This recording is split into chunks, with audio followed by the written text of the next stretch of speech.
safely. And he leaves one in the shallow right, a base hit. Here comes right around third. The throw to the plate by Ichiro. Not in time. The Mets win it. Lucas Durna with the game-winning hit. Rivera throws the first pitch, and it ends up, he does throw the last pitch. Third bucked the tying run at second with one out. And a long drive, deep right field, and it's the Pepsi porch. It's out of here. The Mets win the ball game. Kirk Neuenheisel walk-off 3-run homer at the bottom of the ninth. Again, the 3-2, and he got him. Wheeler's first down in the big leagues was a strikeout of Jason Hayward. Wheeler struck him out. And he gets him on 3 pitches. Second strikeout of the inning. 2-2. Struck him out. Number 7 for Zach Wheeler. 6 scoreless innings for Zach Wheeler, and his dad couldn't be happier. And the starting pitcher, warming up in the bullpen from your New York Mets, Matt Harvey. Batsman in a 2-2 pitch, out number 1. And Harvey gets the strikeout. Darnell hits one in the air to deep left center field. Back goes Jackson to the warning track. Right back at the wall. It's out of here! Travis Darnell with his first major league home run. But I just got to know one thing. Are you ready? No! I said, are you ready? It's showtime. I am so ready. You got You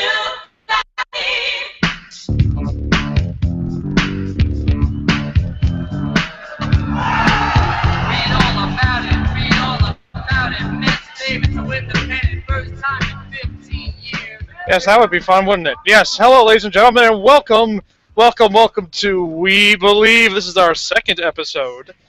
Of course, our first episode last week, we talked a lot about the what-ifs and what would we think if, and so on and so forth. We're going to continue to be doing that, of course. Once again, my name is Sean Broderick, and with me, as always, is, of course, my panel of admins from the group of We Are Mets Believers here on Facebook. Give them a follow if you haven't already, and if you haven't already, what in the blue hell is wrong with you? Anyway, ladies and gentlemen, my panel as usual. First off, I'll just go from first and second here, just underneath my list here. We begin with Mr. Jordan Panich. Jordan, how's it going tonight, sir? I'm great. How are you? Doing all right. Next up, of course, is Mr. Davey Schwartzman. Davey, how you doing? David? Great. However you ever like to be called. Whatever you want to call me, Sean. I like the nicknames, so call me Davey if you want. Well, I'll call you the Schwaz. Is that good? That's fine. Okay. No, that's probably a little easier to remember. Anyway, a lot of things to talk about on this Sunday evening. Thank you very much, all of you, for coming in to watch and listen us debate some New York Mets topics for the next hour or so. So, Jordan and Davey, we'll get this started here the right way. And that, of course, is what we're talking about, of course, the first set of cuts that were made by the New York Mets. There was a few that were notable, and we're just going to go rapid fire through this, just giving us our thoughts on these cuts. And before I go to, we'll start with Schwaz first. We're gonna go with that with Schwaz first, and what I want to know is your reaction to these cuts. Now, let me get the cuts out there first before you make a reaction, so everybody else knows who got sent to minor league camp on the first set of cuts. Taking a look as my web pages are being very slow today. Here we go. The first set of cuts, of course, by the Mets were the following: the left-handed pitcher Josh Edgin to Las Vegas, Eric Goodell to Binghamton, Steven Matz to Savannah, Cesar Pollo to Binghamton, Wilfredo Tovar and Jacob deGrom to Las Vegas, and Jeff Walters to Binghamton. and they also brought a bunch of other different players into the system through minor league camp to play in some of these other games. So Schwaz, again, that you heard the cuts. You've had some time to think about it. What is your thoughts on guys like Josh Edgin and Jacob deGrom not being the first cut? Well, to me, Josh Edgin came as a pretty big surprise because for me, coming into spring training, I kind of saw Josh Edgin being a main lefty arm in the Mets bullpen. Right. And even though he really performed horrendously in camp, and I don't know what that was all about. It's interesting to see that they cut him as early as they did. And and as far as Jacob deGrom goes, listen, the kid can pitch. We saw him go out there, but as you can see, he was sent down, I believe, to Binghamton. Am I correct? deGrom, he actually will be AAA, so he'll be. Oh, AAA. That's interesting. But I just thought that he looks kind of like a lot of raw talent, and usually they would send that to AA. So I'm actually very surprised. I'm very surprised that they sent a guy like Jacob deGrom to AAA as opposed to sending him to face legitimate batters in AA. But all Jacob deGrom being sent to AAA means is that they're not going to be going with a young prospect for that fifth starter spot. In my opinion, they won't be. Because you saw how easy it was for them to get rid of a guy like Jacob deGrom, who obviously was in the mix for that fifth starter spot. You know, Jacob deGrom, again, you mentioned, he has a lot of raw talent. He did play. The only reason that they put him in Vegas is because of his success that he had there near the end of last season, where he had a lot of ability to start.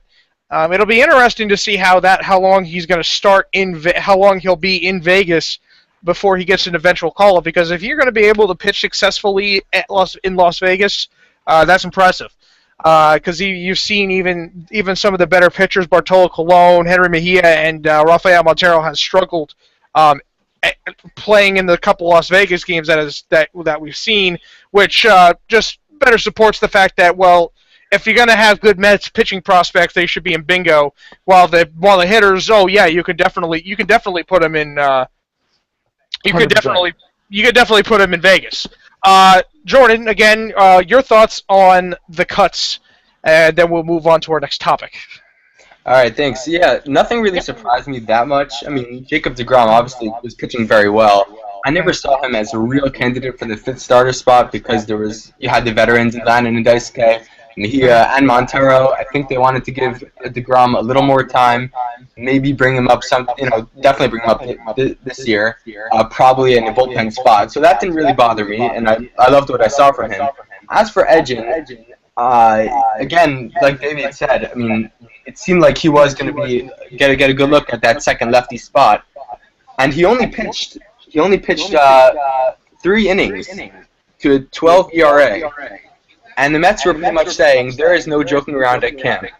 You're not going to perform, we're sending you down. And I think it was a strong message. I think he deserved what he got because he was terrible last year. He came to camp, he was terrible. So I think it was a good move. No, okay. Again, I could air my quick opinion. Listen, Caesar is going to need some time. We saw a couple of things. We saw that I see that he has the potential to become a 5-tool outfielder. Okay, I think that he could definitely be that guy.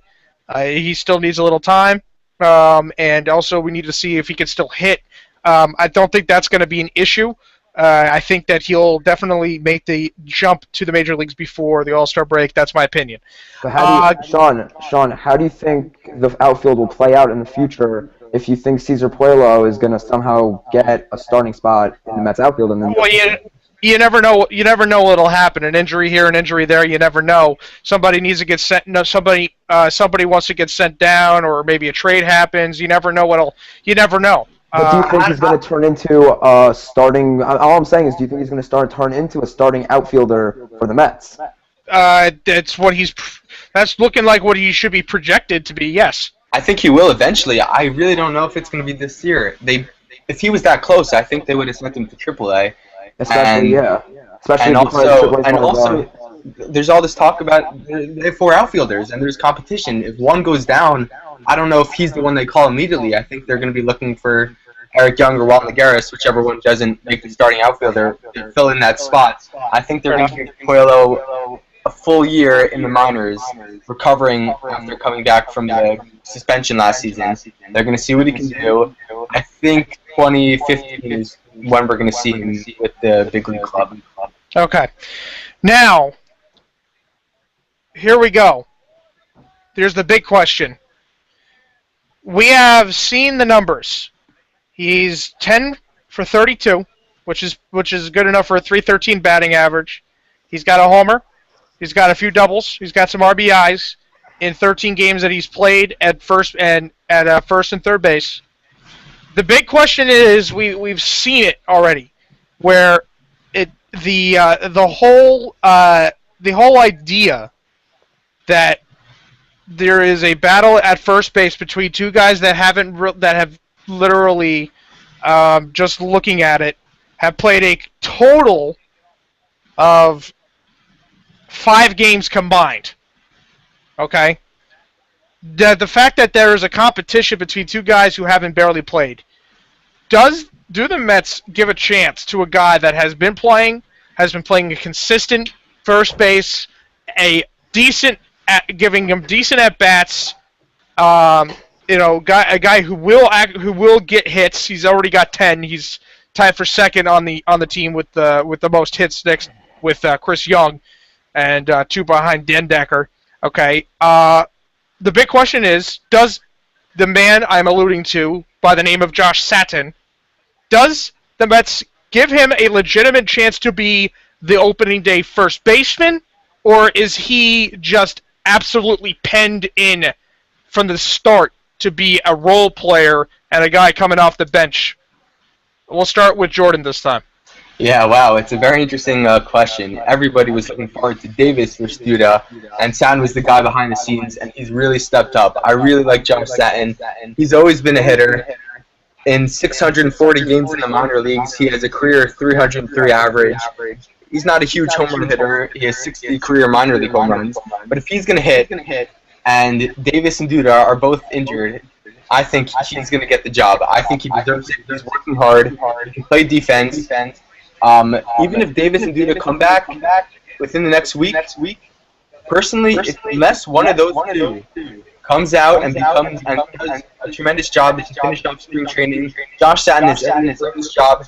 He batted .279 last season, including a slump at the end of the year, and he was much better in the beginning. I think Josh Satin deserves the job. I think he can. I think he can do it. Schwaz, what you got? Yeah, you got to feel great about what's going on, because it was very iffy for me coming into camp with the Davis and Duda drama going on. And obviously what Jordan said, Satin really did come from behind the scenes and really made all Met fans feel really good about what could happen at first base.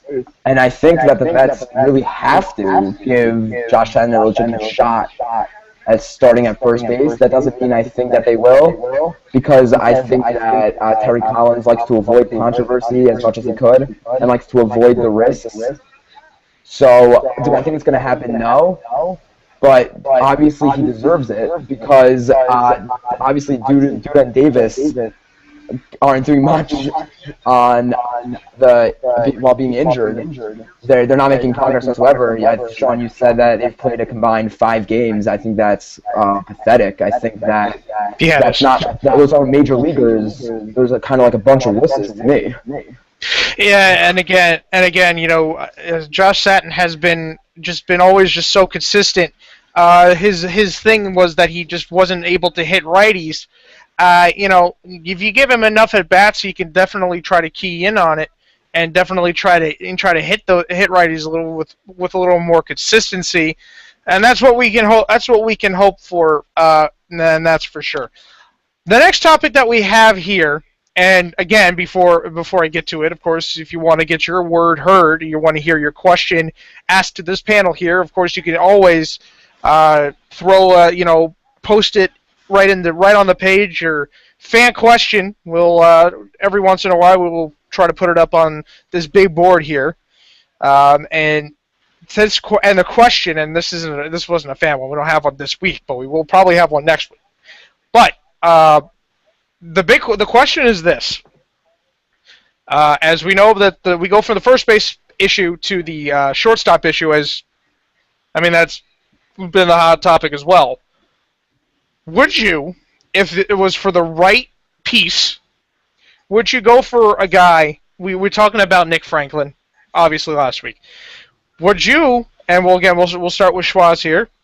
Didi Gregorius or Chris Owings of the Arizona Diamondbacks. If it was for the right price, would you like to see either of those two manning shortstop for the Mets in 2014? I don't make the trade just yet. Right. But it's not because I want the hot at shortstop. I'll get to that in a minute. But for those of you who listened in last week, Sean had a fantastic take on why Wilmer Flores deserves to get the start at shortstop chance. And hold on, David, 1 second. All the Wilmer Flores. This is just from Terry Collins right now. Flores played shortstop today, and they asked him if he's going to get more time. And Terry Collins said, he's not done playing out there. We've got to have somebody ready. So just keep that in mind. And beautiful. Love to hear it. And I said it before, I'll say it now. Terry Collins is hesitant to take risks. I would love to see him go and make this risk. I'm a huge Wilmer Flores supporter. I was there for his major league too. And I'm giving Wilmer Flores the shot at being the starting shortstop for the New York Mets this year. Sean had a great take last week. He said if Wilmer Flores can make the plays, they have to stop relying on guys going out there and playing defense. They need some offense in this lineup. Now, if Wilmer Flores cannot play defense, can't defend and can't hit, I'm not going to Ruben Tejada. Listen, Ruben Tejada sucks, and the season hasn't even started yet, and he's making me nauseous. Okay? I am not going with Ruben Tejada here. Jordan, what do you got? Okay, so what we've been hearing about the Gregorius and the Chris Owings is that it's going to take Kevin Plawecki and Rafael Montero, which I am not doing. I'm not trading two top prospects for a player who hasn't played a full season in the major leagues yet. Definitely, if you're going to go for one of those two, Chris Owings, I think, is the superior one by far. He's batted .291 his whole minor league career, and also batted .291 with the Diamondbacks last year after he got promoted. He's got speed. He's got a little power, not that much. But if we're gonna trade, I'd like him. I'm reluctant to make that trade because a little too much. He was just named there today. They named him the starting shortstop for the season. So I'm not sure if Chris Owings is gonna work out. As for Gregorius, he's a nice player. He's a very good defensive. If we're gonna get him, I'm not giving up anything close to Montero and Plawecki. But last week I talked about how I'm a Tejada supporter, and every day everyone's just bashing me on it. And I agree that Wilmer Flores now does deserve that shot player because Ruben Tejada is just completely underperforming. Now I don't believe Ruben Tejada is underperforming because he's a bad player. We saw what he can do in the full season. He's not a bad defender. He's not making errors all the time. In spring training now, he is. And it's because he's letting the pressure get to him. He's under such stress. But if he's a real major leaguer and he wants to start every day, he's got to put that aside. He's got to perform. He's not doing that. Now we got to either look to make this trade or put the reins in the hands of Wilmer Flores. Jordan, you got it. You got to make that trade. I mean, Chris Owings is the real deal here. Obviously, we saw him come up last year. He made the plays. The Mets right now are in a position to trade Rafael Montero and Kevin Plawecki. I'm sorry. They have Darno. They have pitching. They have to make a move here. Okay? Shortstop is obviously somewhere where they lack. You can never have too much pitching. You saw Johnny's going on today. You need that. Along with not never having too much pitching, you still need to have some hitting, and Chris Owings is going to bring that to the table. I understand, but that's too much. Chris Owings is a guy who's going to steal bases, a guy who's going to hit for average. Does that sound familiar to you? Jose Reyes, maybe? He's the kind of spark that the Mets need right now to get back into contention come 2015 once Harvey comes back. Yeah, I'd love to have him. I'm not giving up that much. Just my opinion. Moving forward here, we talked about you can't have enough pitching. That rings very true, and of course with the rotation, and the bullpen not 100% set just yet. Who in your guys' mind, as you've been watching the spring training, and we'll start with Jordan, who do you think makes the fifth spot, and how does that affect the bullpen? Essentially, as in, if like a John Lannon makes the bullpen makes the rotation, that means that the bullpen would probably only have Scott Rice as the lone left-hander. What's your thoughts on that?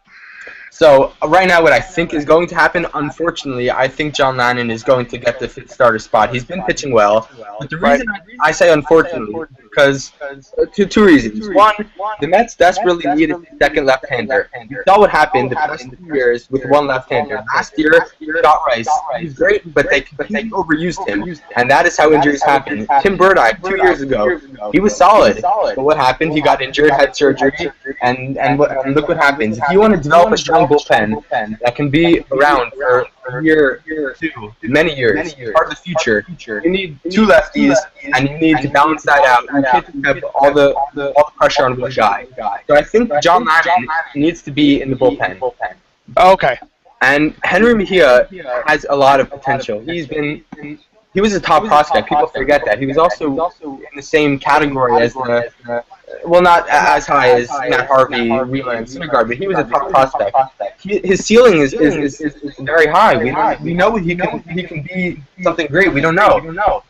As for John Lannon, he's been around for a while, and he's the best he's going to be. If he has a successful season, it's going to be a high 3 ERA maybe. He's not going to be dominant.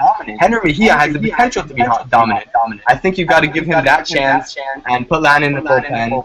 As for Daisuke, I'm not sold on 3 solid starts at the end of last season that he can be a starter versus. Schwaz. Yeah, I hate to say it, but it's most likely going to be Daisuke. Listen, both Terry Collins and Sandy Alderson seem to have this thing that whenever there's a young guy that does well and has a shot to prove himself, they still have this nudge to go with the veteran. And I think that's very ironic because Sandy Alderson only brings in crappy veterans and goes for the greatest prospects, yet they're so unwilling to go with these prospects. But that aside, I want to see Mejia. Obviously, I want to see Mejia and Syndergaard make the rotation. They've obviously, of the pitchers being considered for the fifth spot in the rotation, they've had the best springs, in my opinion. So that's who I want to go with. But I think I know, Jordan, you think Mejia is realistic, but I think he is more unrealistic than you think. Because I don't see him as a future pitcher in the rotation. So if they see this year as kind of as maybe being a playoff year, maybe not being a playoff year, I'm going to give Mejia the experience of the bullpen as opposed to just bring him into the rotation for half a season and then put him back into the bullpen for the future and beyond. So I'm going with Daisuke for the fifth spot, but how does that affect the bullpen? I'm putting John Lannon in the long relief spot. I think that it gives kind of like a balance to Daisuke being the starter, and then John Lannon can come in when he screws up. We know he's going to screw up. I'm a huge the former long relief guy was Carlos Torres. I love him. I think he's one of the better relief pitchers in their bullpen. So I think that he should maybe be promoted to the 8th inning guy. I don't know how realistic that is, and then see Mejia and Familia kind of fight it out for that future 8th inning guy. I don't know. Also, if you guys seen Vic Black, it's kind of troubling to see. He's really struggling. So that kind of affects kind of the 8th inning role. He was a lock to be that guy. I don't know if that's still the case. But as for Carlos Torres, I don't know if he's going to be that guy to be the 8th inning guy. He doesn't have the overpowering fastball and the great secondary pitches to be that guy.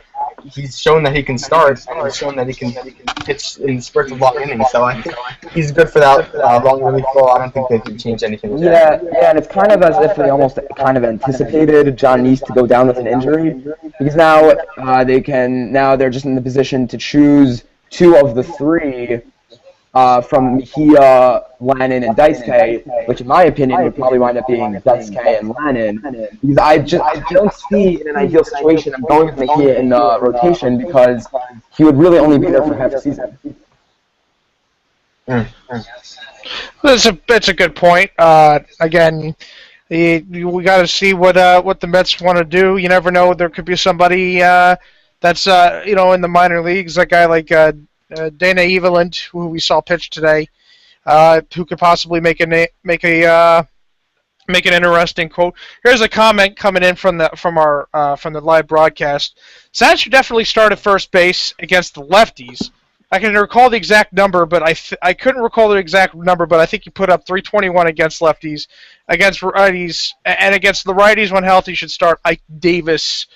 Again, you could probably start either him or Duda, but again, that's interesting. But the thing is, I think if you want to see what Satin can really do, get him to just literally just beat those right-handed pitching at bats against Josh Satin into him. Make him get used to it. Make him learn what he needs to see and such. I mean, I would hope that if you're a minor league hitter and a right-hander, you should be able to hit right-handed pitching, because that's all you've seen for the most part going up through the system anyway. So I think it's just more of a fluke type of thing that he can't hit righties at the moment. Yeah, what's the point of being cautious and only starting him against lefties? You got to give him some experience against righties. Can't do it now. You got to give him the experience against righties, obviously, if he can't hit righties. Exactly. If no one's going to step up, I think you got to give him the shot every day, at least to start the season, and see what he can do. If Duda's going to win it out between Duda and Davis, that's when I think you have the platoon between Satin and Duda. But if if Davis wins it, I think they're going to play him every day. I disagree. I still think Satin should play every day. But I don't think in any case scenario there is a platoon at first base, because before the spring training, there wasn't going to be a platoon at first base anyway between Duda and Davis. So I don't see there being a platoon just because Josh Satin's performing well. Best case scenario for Josh Satin, if Davis or Duda win the job at first base, then he's just a guy coming off the bench. Interesting note there, and we'll continue with the pitching question. And we'll start with Schwaz this time. Who do you think deserves so far as the spot as the opening day starter on March 31st? Well, I'm going to be there opening day, so nice. I'm kind of hoping it's Matt Harvey out there. just joking. We all would like that, wouldn't we? We all would like that. Well, this morning, I would have said John Neese, because he's been my guy for the last 2 years. I've loved him. I said 2 years ago, I said, John Neese is the future ace. I don't care what Matt Harvey, Zach Wheeler do. John Neese is going to be the leader and the ace of this rotation. Wow. And now, today, he's sort of just screwed me up because he, after screwing me up 2 weeks ago with an injury, today he comes back and re-injures his arm. So, obviously, it's not going to be John Neese. Obviously, most likely, John Neese will not be healthy enough for opening day. In my opinion, it doesn't seem like he can really come back from these ongoing injuries to his arm.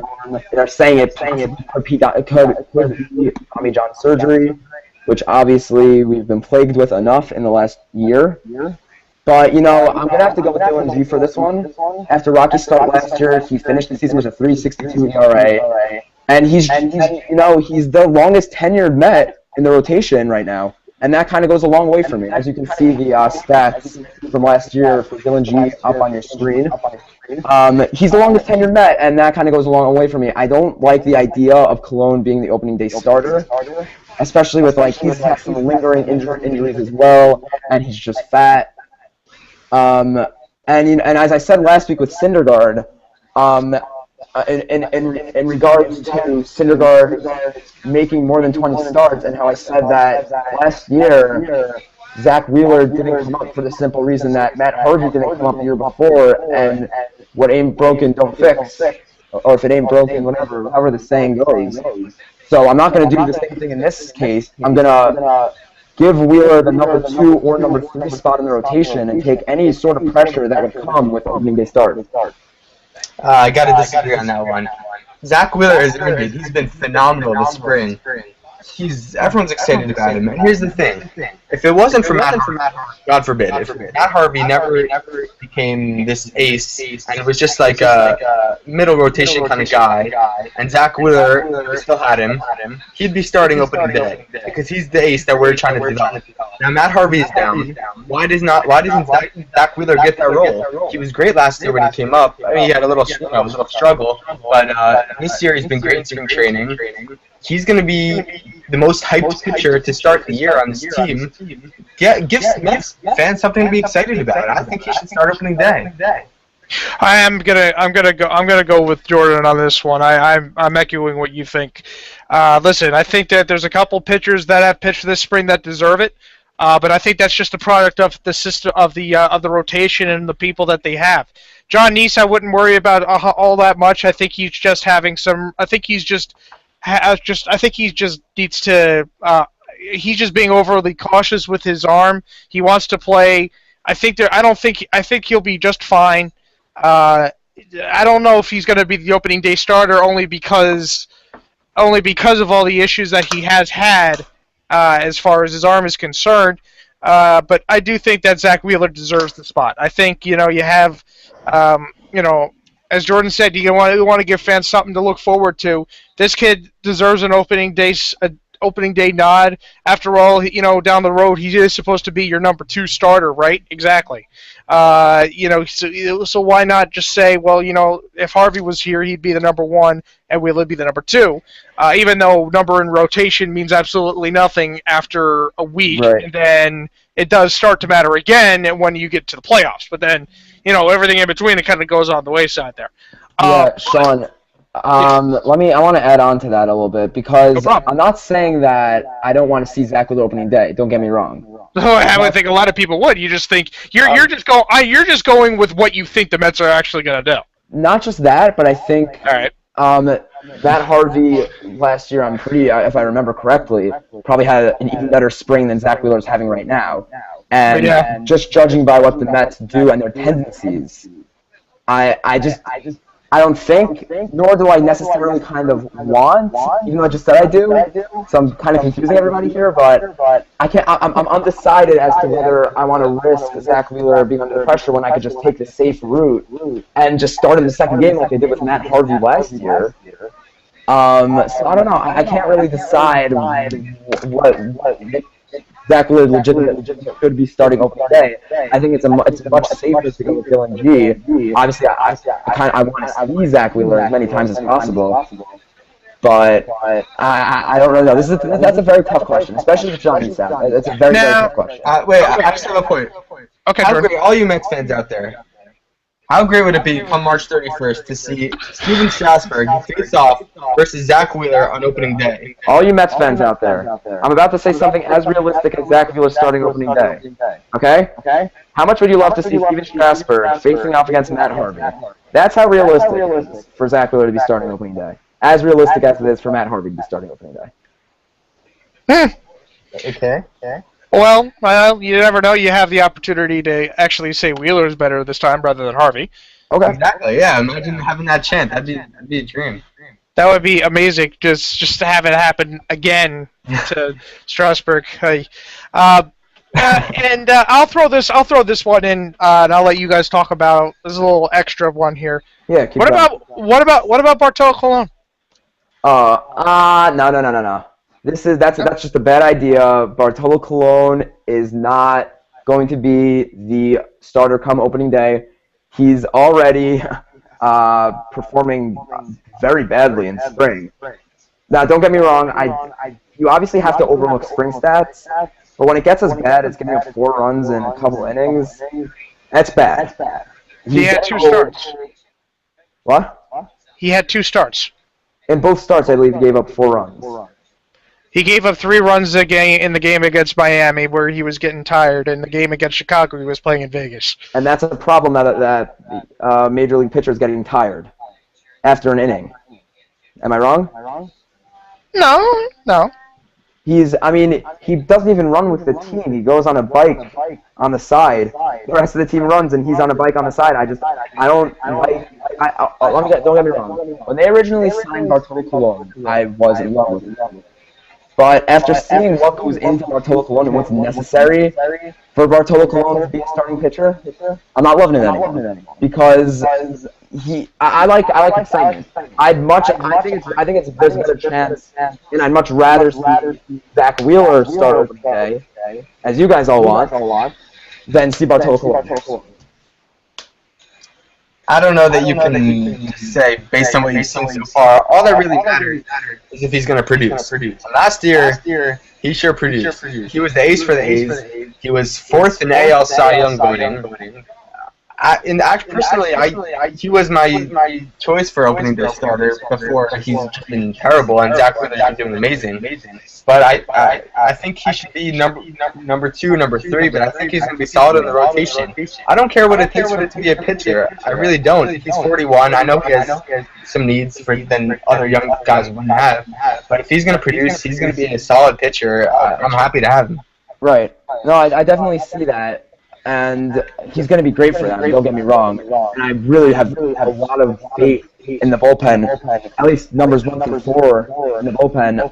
I'm loving Dylan G from last year. Hopefully he gets off to a much better start than he did last year. Bartolo Colon obviously had a fantastic season with the A's.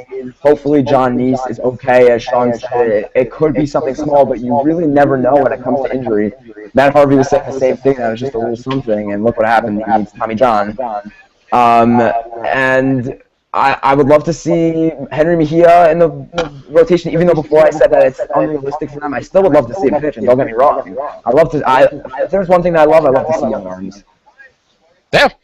And I think help will be on the way, after all the Super 2 stuff is out of the way, and you have yourself the ability to have Noah Syndergaard up with a big club. I do also think at the same time, Henry Mejia has had 1 start. I don't know when the heck that start was. Okay, he had that one. Okay, he started. What happened here? Oh yeah, he had the 1 start against the Cubs today. He actually started against the Cubs today. A couple of runs there, I believe. Two earned runs and a homer, and in that bandbox of that's a strange ballpark that they have over there. I was able to see it for the first time because I've only seen pictures. Me seeing it on TV for the first time makes me go, "Wow, they got stuck with that. That's amazing." Yeah. I still firmly believe that they should try to figure out a way to get the heck out of Vegas and try to. I would have loved for them to move to Binghamton. They were saying that was going to be open.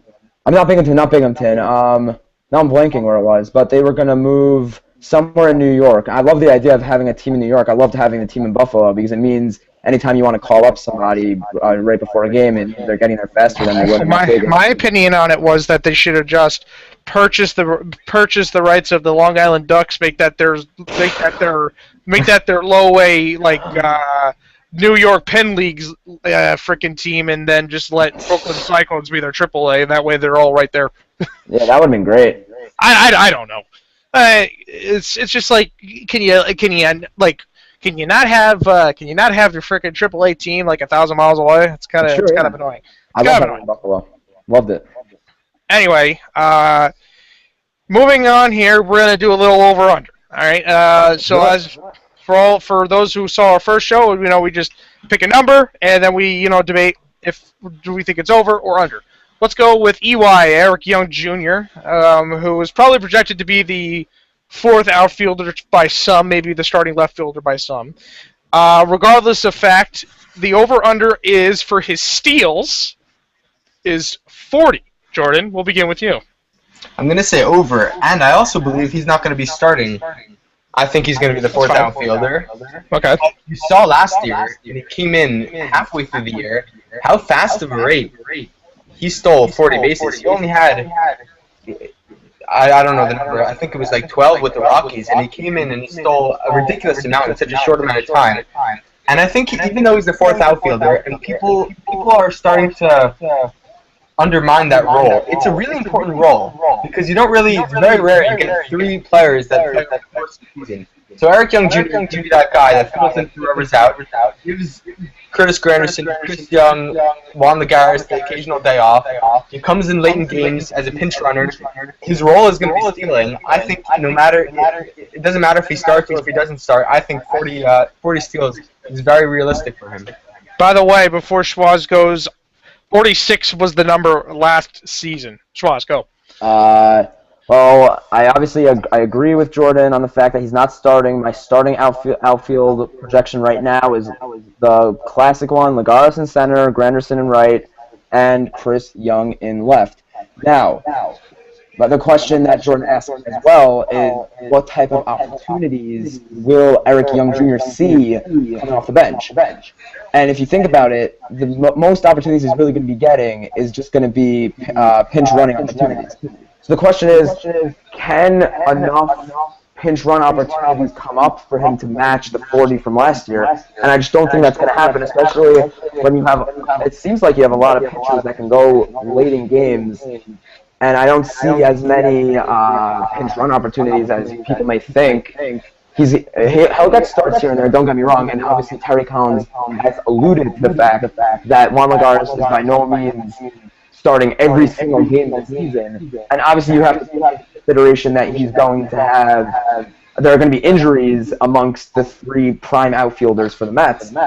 But when it's all said and done, I don't think he's going to have enough opportunities. Now, it's kind of interesting because if they made a stat, which was stolen base percentage, I don't know if that exists anywhere, probably not. So I definitely think that he'll match the stolen base percentage from last year. I just don't think that he's going to have up to 40.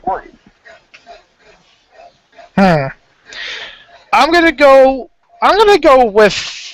Let's see. He had 40. I'm gonna go with right around there. I'm gonna stick with the 40. Again, you're probably right. He's gonna probably be your guy that's gonna run the bases in important moments, steal those bases in important moments. I think that's the big key there.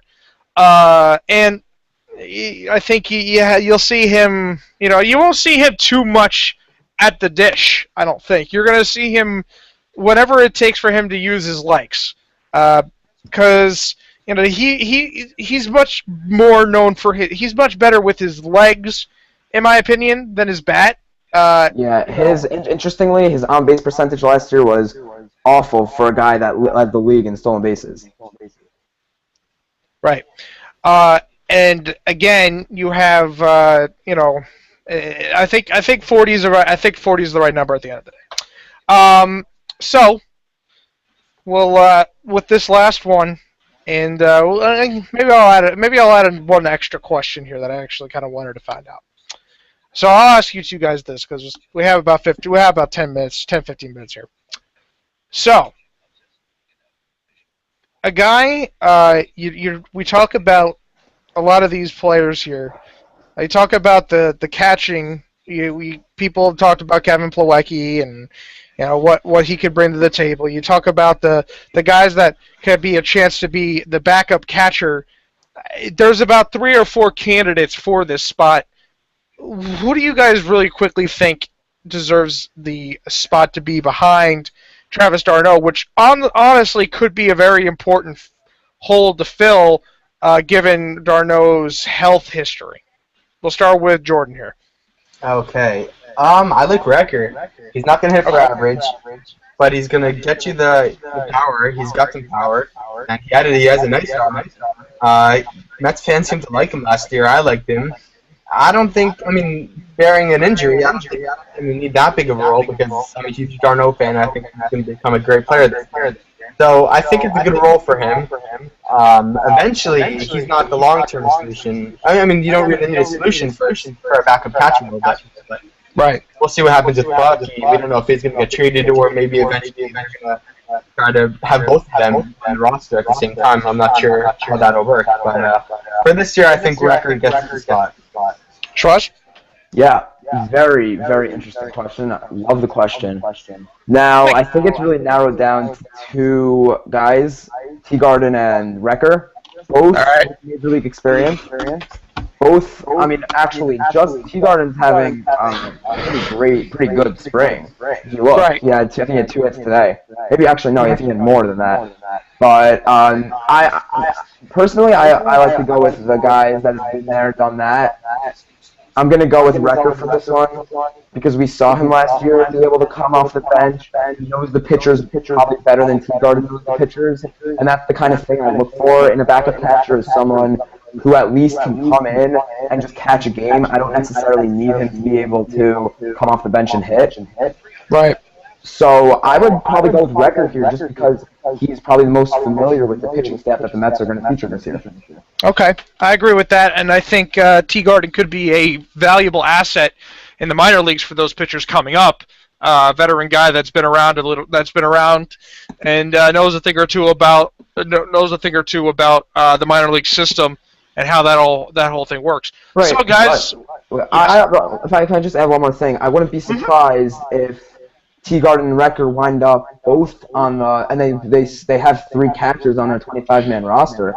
Because I think that they bring different aspects where Teagarden could just bring just a bat off the bench when they need a pinch hitter, and Wrecker can just bring a guy that's going to come in, and when Darno needs an off day, that's when you're going to flip Wrecker, and Wrecker is going to be familiar with the Mets starting rotation. It probably would make It would probably help Teagarden and his health issues as well.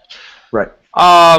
Now, just in close, an over/under on this one, folks, and this is going to be an interesting one for sure. Because if we can get to this, if we can even get to this number, we will be just jumping off the walls, ecstatic about the move that was made. And not so many were exactly thrilled about in the beginning. Mr. Chris Young, over/under 20 home runs. Schwaz. All right. Over 100%. I am ecstatic about the move. I am a huge lover of Chris Young. And I firmly believe that if he hits 20 home runs, which I think he will, then they become a playoff team. Because right now, Curtis Granderson's going to come in and he's going to put up numbers similar to what Marlon Byrd did last year. I think that's realistic to say that Curtis Granderson is capable of doing. Now, if they obviously need to raise the bar from what they did last year, and the way they're going to do that is with a guy like Chris Young, who has potential and has done it in the past. We saw 3 years ago. I think he must have had at least a couple of MVP votes. He started the All-Star game. He had a fantastic season with the Diamondbacks. Then what happened the next year was he had a very, very off season. And interestingly, he was traded to the A's where he wasn't given a starting spot. So now what's happening is that he's back with a team that he's going to get the chance to start again. And I think that I think he's the key ingredient to the Mets making the playoffs this year because of what happened. I'm just going to go back. What happened with that Diamondbacks to A's transition was that he just had one bad year, and the Diamondbacks didn't give him another chance to sort of bounce back. They just traded him to a spot where he wasn't getting started coming off the bench. He did have more at bats than a normal bench player would have. He had somewhere close to 110 at bats. No, I mean 110 games played. I'm sorry.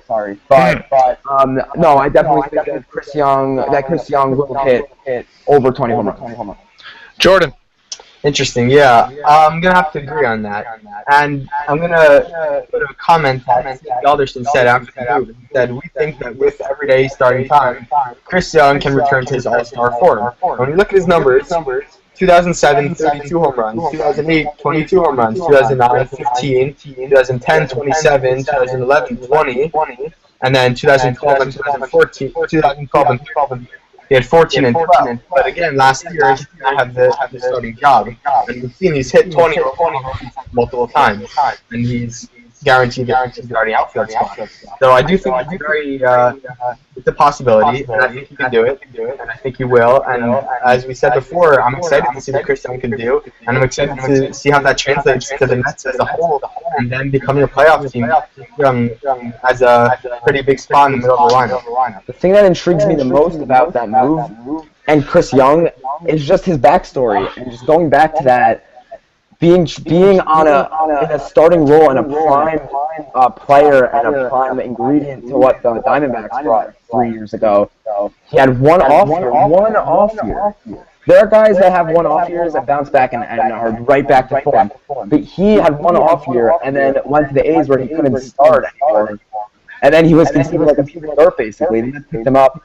Obviously, that was controversial why they picked him up for a different time, but why they picked him up instead of Nelson Cruz, I don't question the move because I think Chris Young deserves another chance to start a role. I love that he's here doing it with the Mets. So hypothetically, we could view this as his bounce back year because he had that year off where he didn't really get the chance to bounce back. Yeah, I always like to think Sandy Alderson has a good reason. Last year I didn't question him. I mean, you can't quote me on it, and you're probably not going to believe me, but I liked the Marlon Byrd move because I think this is like the classic Sandy Alderson, and we see him go find these guys that they can get at a somewhat cheap price. Obviously, Chris Young wasn't that cheap, but you find these underrated guys that no one else really saw and was very much under the radar, and you bring them in. And you bring them back to their full potential where they were at a different point in their career. I'm gonna go with on the over on this as well, and I agree fully on what on both of you are saying. And I'm hoping that Chris Young can be that'll be a consistent spot, and you never know what'll happen down the road, and that's why you got to believe, guys. And I think that's the big part of the whole thing. You know what I'm saying? We are Mets believers. Let's go. That's the name of the game right there. So, of course, folks, once again, a great, good show, and I want to thank all of you for leaving your comments in on the page there, and coming on and stating your opinion about it.